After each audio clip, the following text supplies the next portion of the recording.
Hello everybody, welcome to the third Skills Enhancement Program being conducted at Himalayas, a subsidiary of the ELC.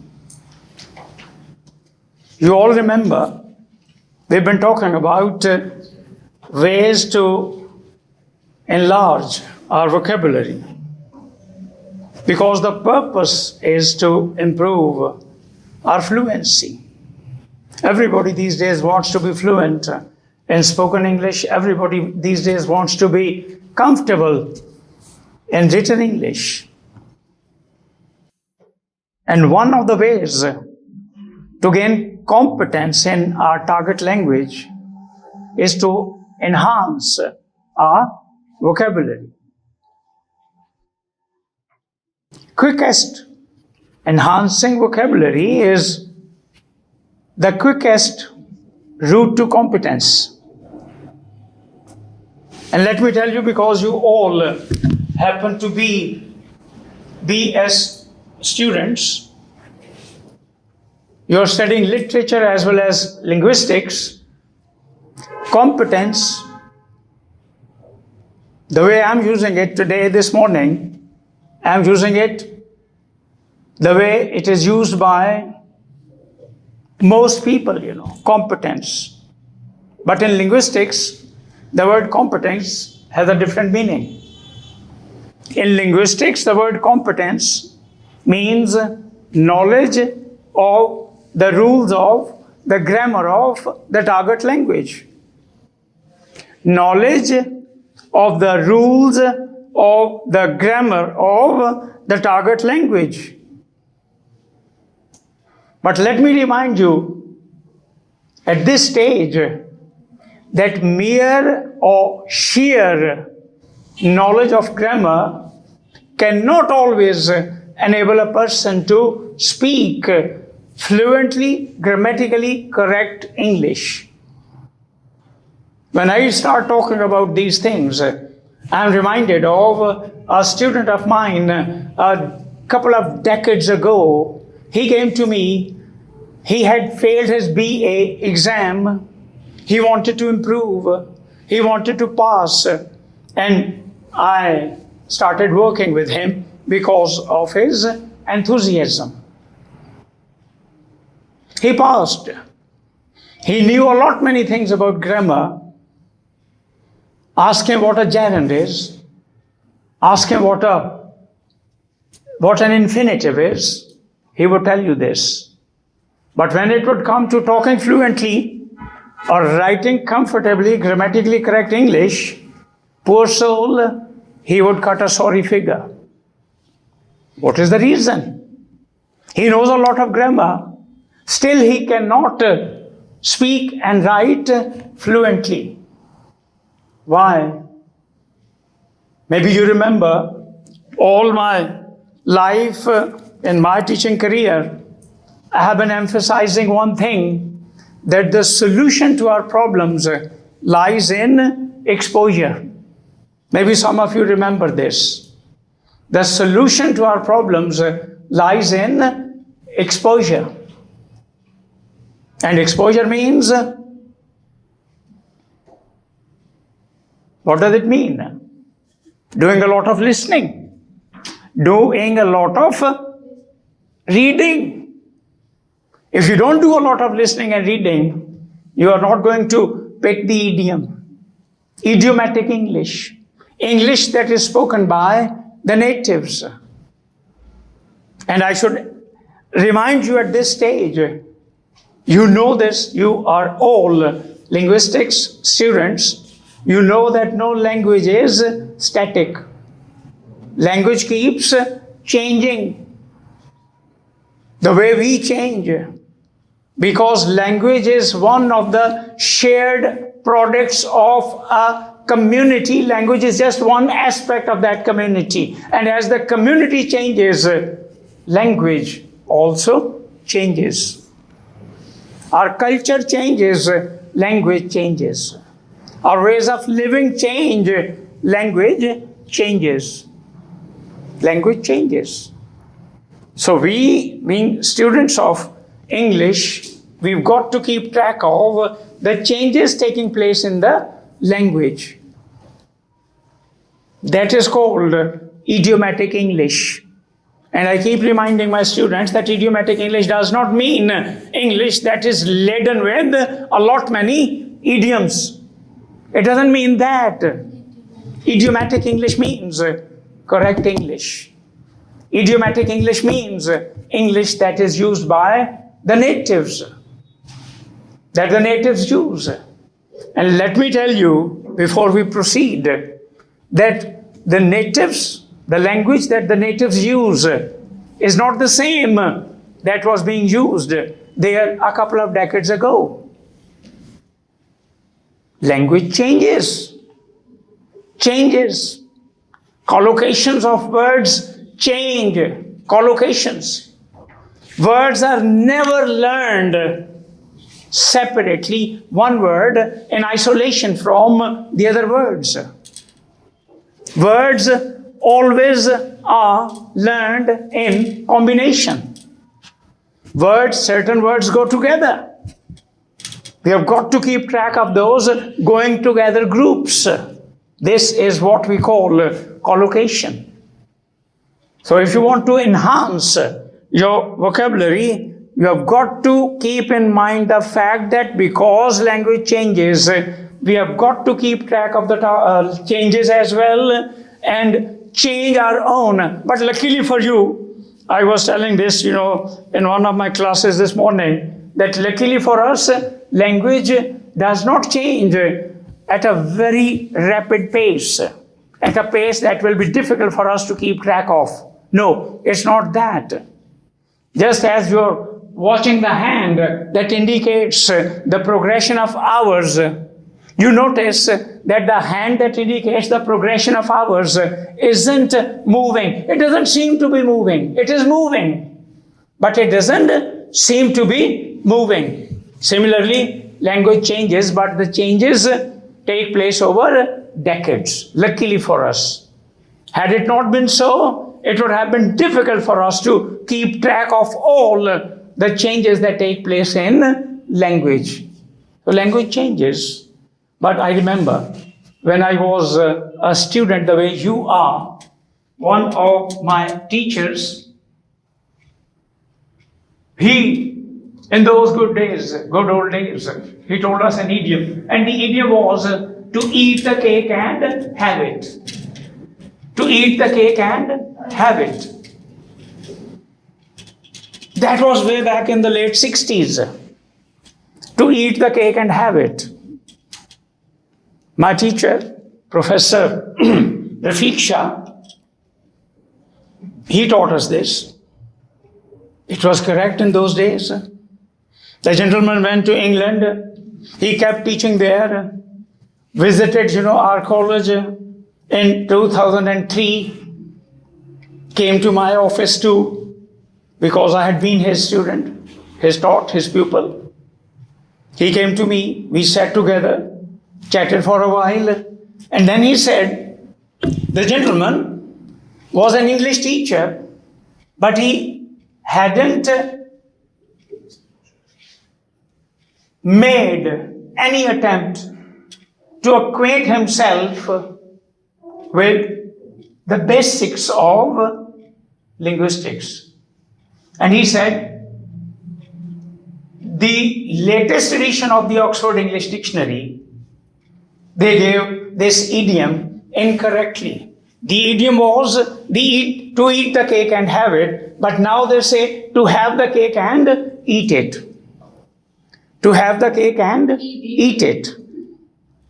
And if you have all got the latest, probably 9th edition of Oxford Advanced Learners Dictionary, if you look up this idiom in your dictionary under cake, the main word is cake, to have the cake and eat it, the dictionary says to have the cake and eat it, but that teacher, because he was there in England, he wrote to the editorial board of the Oxford compiling people, and they said, no, we won't say to eat the cake and have it. We would say to have the cake and eat it, because this is the way this idiom is being used in England these days.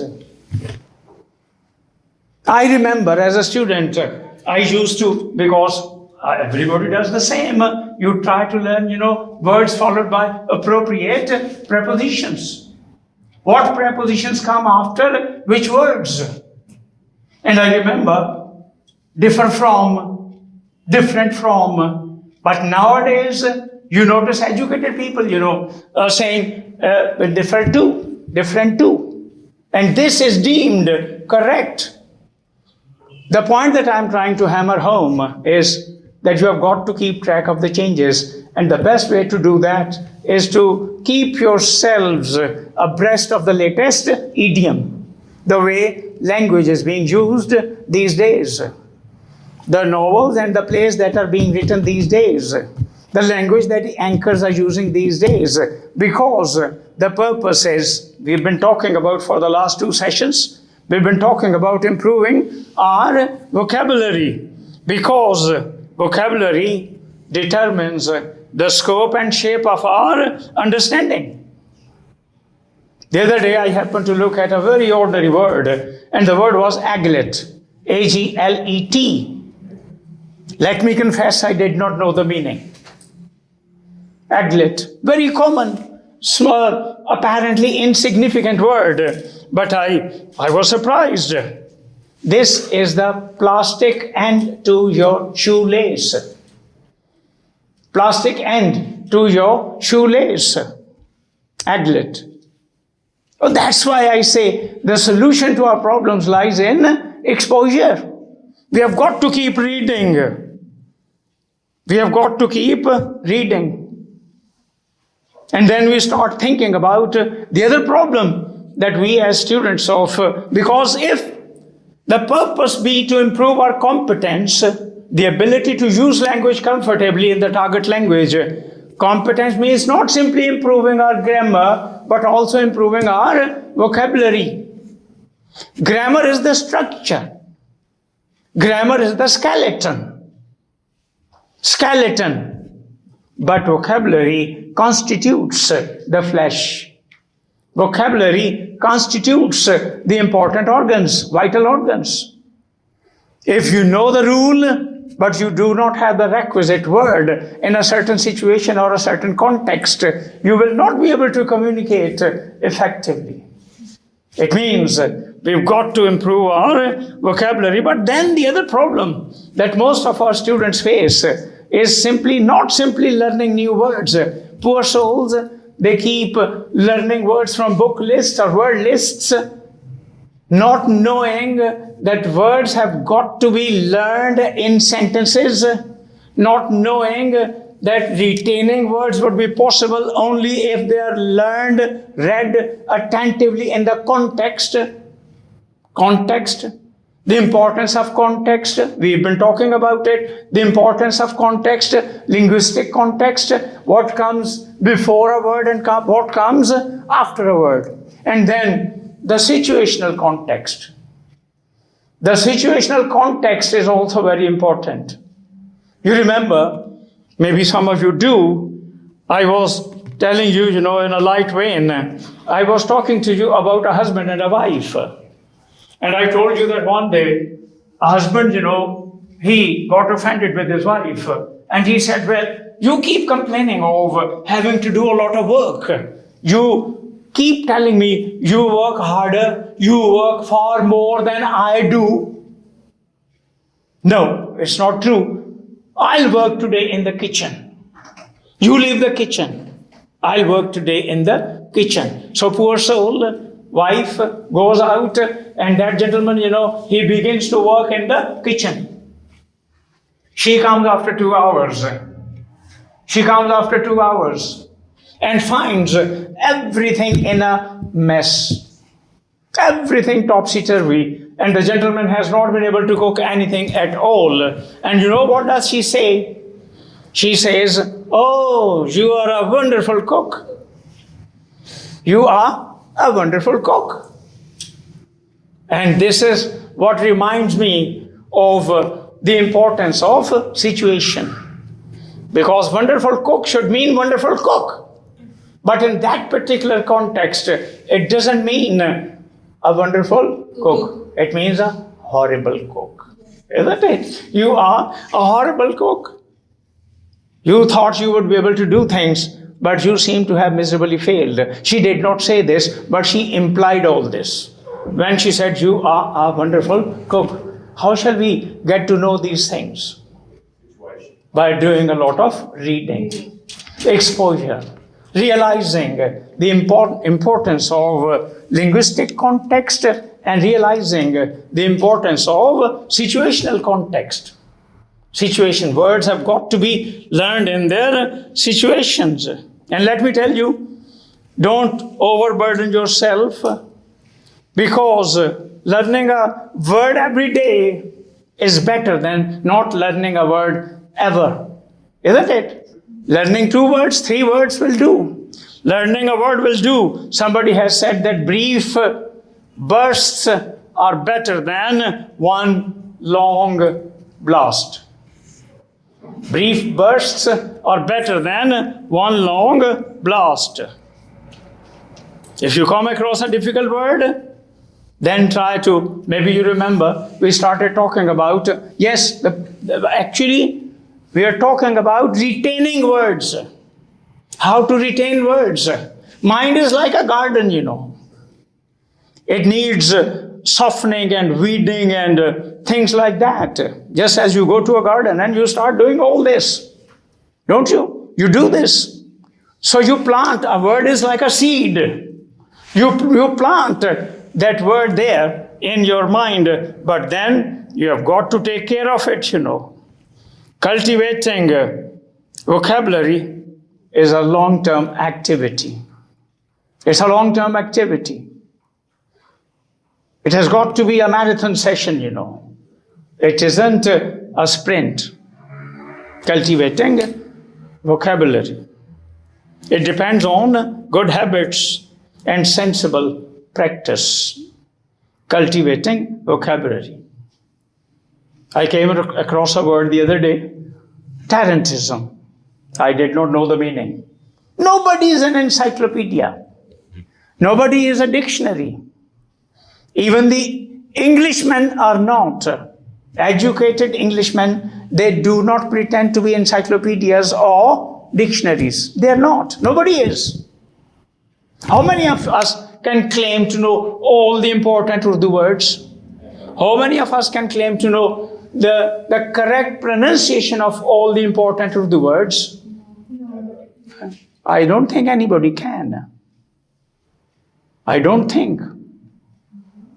I remember once, in a very light mood, we were interviewing teachers, Urdu teachers. And a teacher with an MPhil degree, she came and I said, okay, she was probably doing her PhD in Urdu, very competent young lady. And I said, okay, what is the difference between muhattab and muhattib? Muhattab and muhattib. Unluckily, she did not know the meaning. Doesn't matter, because we don't pretend to know everything. But I'm telling you that it's such a common word. Muhattab, the other party, addressee. आप मेरी मुहात्तब हैं. मैं आपसे मुहात्तिब हूं. मैं आपसे मुहात्तिब हूं. Nuances of words. Slight differences between words. We've got to know these differences. And we'll come to know these differences. The solution lies in exposure. Do a lot of listening. This is what language teachers keep telling, students who have got to sit, IELTS exams, go to different universities, admission tests, go to sit the tests, for different careers like banking and army and other institutions. They want to go into any of these institutions. They have got to. But comprehension test is everywhere. It's everywhere, because, and we don't seem to understand that actually what is comprehension. Apparently, it is simply a test of your comprehension vocabulary. But it's not simply a test of your comprehension vocabulary. I remember in the late 90s, the Punjab University, they had a test in the English grammar paper, paper B, General English or Functional English. And that test was called close test. Close, probably the name of the inventor of that test. Close test. And what is that close test, or what was? The teachers protested later on, and that test was eliminated. And what was that? Giving you a few sentences with a few dashes, and you were supposed to fill in the word, appropriate word. Appropriate word. Hali jagah pur karo. No big deal. But hali jagah pur karo with the appropriate part of speech. I remember, I have experienced it, most of our teachers have, that most of our students, when they learn words, they do not try to see the difference between one part of speech and another. You have got to keep track of that too, whether a word is a verb or a noun. And sometimes this is more significant, this is more important. A verb has got to be pronounced differently from a noun. If it's a verb, it's abuse. If it's a noun, it's abuse. If it's a verb, it's use. If it's a noun, it's use. Use and use. Abuse and abuse. You've got to be mindful of these differences too. So when you're learning new words, do pay attention to what part of speech you are learning.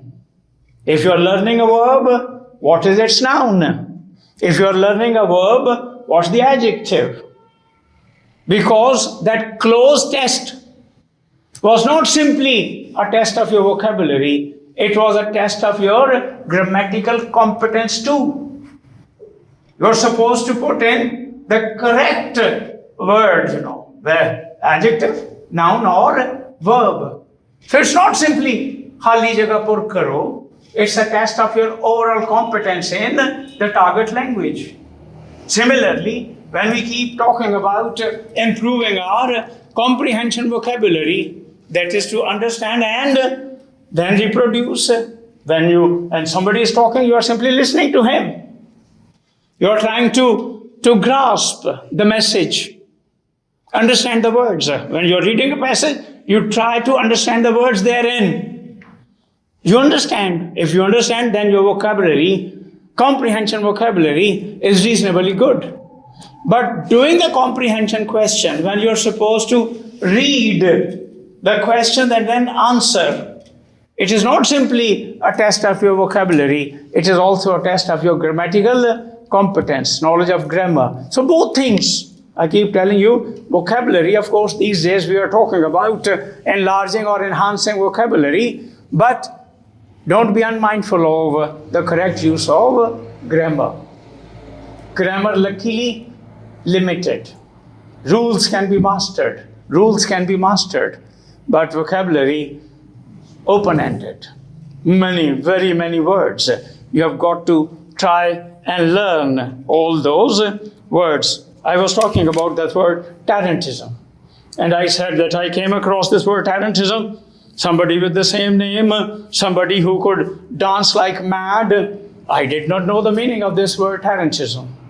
And then somebody pointed out that the word could easily be, because if somebody is dancing like that, dancing mad, tarantism is shaking your body like that. And then I was reminded of tarantula, that spider-like creature, spider in fact, with hair on it, and it can give you a shake, a quiver, isn't it? Yes. Think of some visual image. Visual images are not easy to erase. They will be with you, they will stick. Try to associate words with certain things in the real world.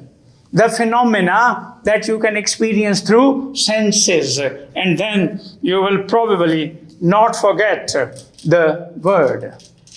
I was also thinking about, because I was supposed to talk to you about improving vocabulary, and I was thinking about the word, watching television, Nivea.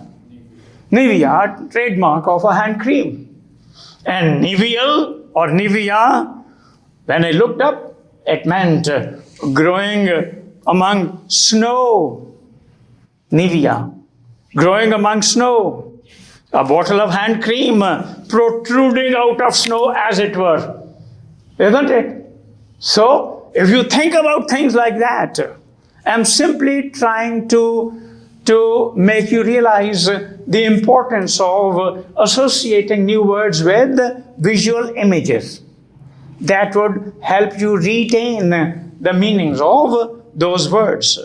And then, of course, you don't need to be a Socrates to understand the importance of active usage and recall.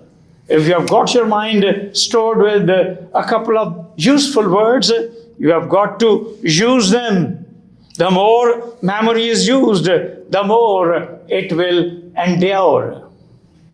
You have got to use words, frequently. And very simple tip is engage in active repetition and usage. Overuse, rather abuse your new knowledge. Okay?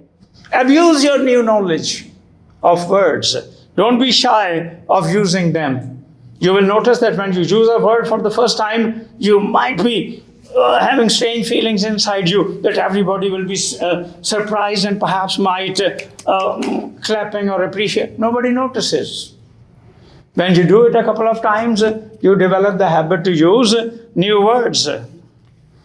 But I remember last time when we were thinking of talking about ways to enhance, expand our vocabulary, to improve our proficiency, efficiency in the target language. We got to a point, and the point was that most of the English words, they have their roots in Latin and Greek, roots and affixes or affixes. Okay. Roots. In linguistics, it has a very complicated explanation, root. But to a layperson, as yet you are not yet initiated, linguistics students, I can simply say that the root refers to the main part of a word, the base part. It's that element which is the base part.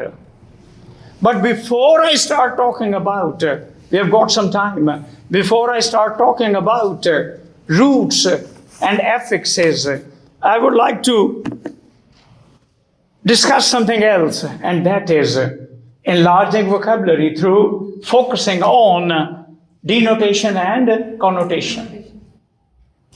Words, you can enlarge your vocabulary. When you look up a word in a dictionary, the dictionary gives you the meaning. Technically, we call it definition. Definitions of 1 lakh words. Thousands of words are there in a dictionary. Okay? But you can also enlarge your vocabulary through denotation and connotation and collocation. Denotation, do look up this word. It's that part of the meaning of a word or phrase that relates it to the phenomena in the real word. Do you understand? That part of the meaning of a word that relates it to the phenomena in the real word. What does it mean? Let me give you an example and it will make things easy. If you say the word bird, you use the word bird, you are reminded of the image. Image is the picture that comes to your mind. And the picture that comes to your mind when you utter the word or hear the word bird is a 2-legged, winged, egg-laying, warm-blooded creature in the real world. This is the image that comes to your mind, with a beak, no doubt. In a meaning system, every language has a meaning system. And you being linguistics students, you will study this as one of your topics, and we call it semantics, the science of meaning. There you will come to know wonderful things, You will also discover that words do not happen to be the smallest entities that help you erect a wall called a sentence. Words do not happen to be the ultimate unit. Morphemes happen to be the ultimate unit. And that is what you call prefix and suffix. Even a part of a word, you say in, il, ir, un. All these prefixes, not occurring independently of no doubt, they are called bound morphemes, but they have meaning. They have meaning. You say important, unimportant. Regular, irregular. Legible, illegible. So in, ir, il, un, all these prefixes, they have meanings in them. We call them morphemes. Smaller units than words. And by the way, some of the words could also be called roots. Some of the words could also be called roots. We'll talk about it in detail when you get initiated in the realm of linguistics. But presently, you only seem to remember the fact that the root is the base part. But before we start talking about the base part, we need to talk about denotation. I promise we'll talk about roots in detail. We'll talk about Latin roots. We'll talk about Greek roots. We'll talk about Latin prefixes. We'll talk about Greek prefixes. It's extremely useful and wonderful, fascinating activity, because remembering a few roots can enable you to remember thousands of English words.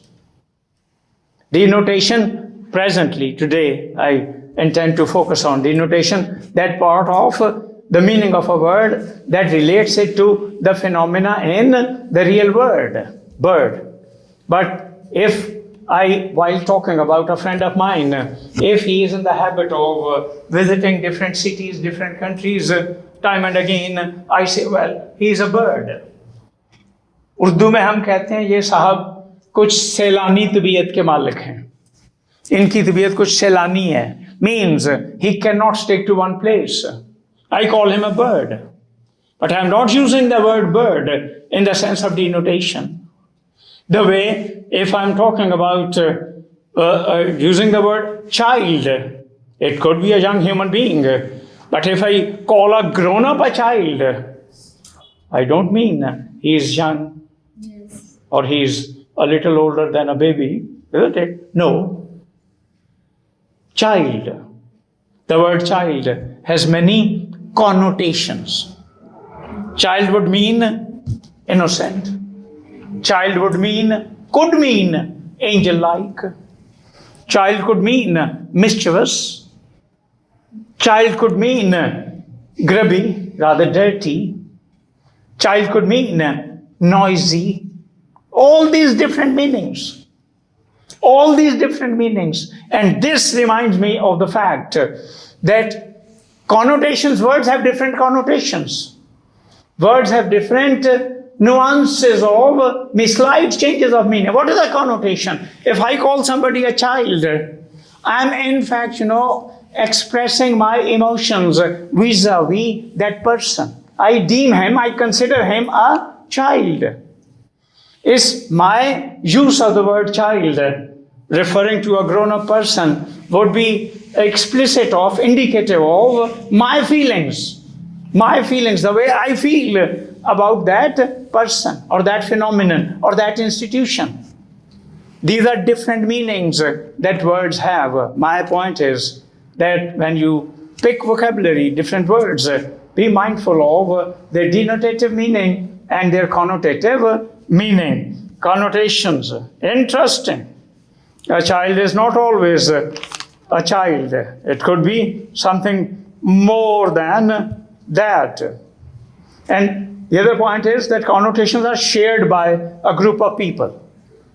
Connotations are shared by a group of people. People who belong to a group, people who happen to belong to a certain sex, male or female. I remember, and I was making a mention of it in one of my classes, that when I started teaching, early 70s, end of the 60s, early 70s, a teacher, a very senior Urdu teacher, who had got his degrees from India, Urdu Fazal, Arabi Fazal, and a very senior teacher. He happened to be the editor of the college magazine too. He said, he was speaking loudly, and he said, the word pyara, the word Urdu word pyara, pyari, these words are used by females. He said, ये औरतों की vocabulary है, प्यारा और प्यारी, ये तो औरतों के लफ्ज हैं। मैंने अभी अपना टीचिंग करियर शुरू किया था, तो मैं जरा हैरान हुआ, क्योंकि अभी सीखना था, अभी भी सीखता हूं। तो वो प्यारा और प्यारी, and then I later on discovered that of course language too is relative. Women are likely to use words differently from the way gents would. So every group, उसकी different connotations हैं लफ्ज़ों की। औरतों के लिए कुछ लफ्ज़ों की connotations और होंगी, नौजवानों के लिए और होंगी, और किसी और दूसरे ग्रुप के लिए कुछ और होंगी। Different cultures की connotations different होती हैं। इसीलिए ये बात आसानी से समझने की है कि अगर मैं चाहता हूँ कि मैं इंग्लिश के नॉवल को या इंग्लिश के ड्रामे को या इंग्लिश की पोएम को ही पूरे तौर पर एंजॉय कर सकूं, तो मुझे लफ्ज़ों की कॉनोटेशंस का भी इल्म होना चाहिए, नहीं तो मैं उसको एंजॉय नहीं कर सकूंगा। I remember way back in 70s, the English people, you know, they conducted an experiment. German people in Germany, they said, well, we want to learn English language. We've got to benefit from the latest discoveries or inventions done by English people, English-speaking scientists. We want to benefit from that, but we don't want to have anything to do with the English culture. We don't want to, well, you can say pour a few drops of KMNO4 solution from a burette into a puppet, etc. But this will do. You will acquire some working knowledge of scientific experiments, but you will not be able to enjoy humor and irony and satire in literature. If you want to enjoy humor and irony and satire in English literature, you have got to acquaint yourselves with the niceties of this culture. If you come across a very frequently occurring idiom, to burn the candle at both ends. To burn the candle at both ends. It was actual practice among the English people. They would cut pieces of those reeds, dried stalks, dip them into molten wax, and then stick one on a stand and light both the ends. The result would be it will get consumed pretty soon. It actually relates to a practice. If you do not know this much of the story attached to it, then you'll have to exert real hard to remember to burn the candle at both ends, to exhaust your energies, your resources, using them carelessly pretty soon. This is the culture. I say connotations have something to do with culture. When you are learning new words, try to relate them to the culture. And finally, today, we'll be talking about roots too in the next session. Finally, collocations. Collocations. My point is that the way in which words are used together regularly. आप चावल खाते हो और पानी पीते हो भाई, वो अलग बात के जो कॉलोकेशंस भी कल्चरल डिफरेंसेस से बदल जाती हैं। मुझे एक दोस्त बता रहा था कि उसका एक बंगाली कोलीग था बाहर, तो वो चावल को पीता था और पानी को खाता था। Means that different cultures are likely to use words differently, but हमने तो ये देखना है कि हम जो लैंग्वेज सीख रहे हैं उसके इस्तेमाल करने वाले उसको किस तरह इस्तेमाल करते हैं। हमारी टारगेट लैंग्वेज अगर इंग्लिश है, सो हमें देखना है कि how are words used together, because collocations refer to the restrictions on how words can be used together. There are certain restrictions which prepositions, for instance, are used with particular verbs. मैं अक्सर कहता हूं कि अगर हमने कहना हो ना कि भाई ये मेरी गाड़ी की चाबी है, तो हम कहते हैं ये मेरी गाड़ी की चाबी है। मैं बच्चों से कहूं तर्जुमा करो ये मेरी गाड़ी की चाबी है, तो वो कह देंगे दिस इज द की ऑफ माई कार, क्योंकि उन्होंने नहीं सीखा या ख्याल नहीं किया, तो जो नहीं की, this is the key to my car, this is the key to my car. जहाज आसमान पर उड़ रहा है, तो पर के माने तो चीज का नीचे होना और दूसरी का ऊपर होना होता है। वहां ऐसा है नहीं, उर्दू में ऐसे ही है। लेकिन इंग्लिश में अक्सर कहता हूं उर्दू उर्दू है और इंग्लिश हर लैंग्वेज। बच्चे उस्तादा को परेशान करने के लिए कभी कह देते हैं सर जरा प्लीज तर्जुमा कर दें, कल दो होते हैं। मैं कहता हूं बेटे उर्दू में दो होते हैं, इंग्लिश में नहीं दो होते। इंग्लिश में yesterday is yes and tomorrow, वो हम कहते हैं तंग करने के लिए बच्चे कभी कभी। तो मैं कहता हूं even then if you are not satisfied you could translate this sentence as every today is preceded by a yesterday and followed by a tomorrow, but this will be rubbish. You've got a yesterday and a tomorrow. Cultural differences. You have got to learn which prepositions to use after which words. ये collocations हैं, बड़ी आसान बातें हैं। और doctor जो है आपने देखा है इंग्लिश में verb perform is used with operation. और doctor would perform an operation, but not with discussion. You would not be able to say the committee performed a discussion. That would be absolutely incorrect. That would not be idiomatic. Perform is used with, or you could say it collocates with operation. Perform collocates with operation, and hold and have collocates with discussion. The committee held a discussion, had a discussion. Do collocates with damage. Do collocates with damage. Do one's duty collocates with duty. He did me a great wrong. Do wrong. Again, do wrong, damage, duty, but not with trouble, not with noise, and not with excuse. You will have to say he did a lot of damage. He did his duty honestly. He did me a lot of wrong. He made trouble in the meeting, but make a lot of noise. Make a lot of noise. Make an excuse. So, when you're trying to enhance your vocabulary, please be mindful of the denotations, denotative meaning, collocations, and connotations. And my promise is that we'll continue with the discussion of the roots when we meet next time. If you have got any questions, you can ask me now or you can ask me later on. That will do for today. Thank you very much.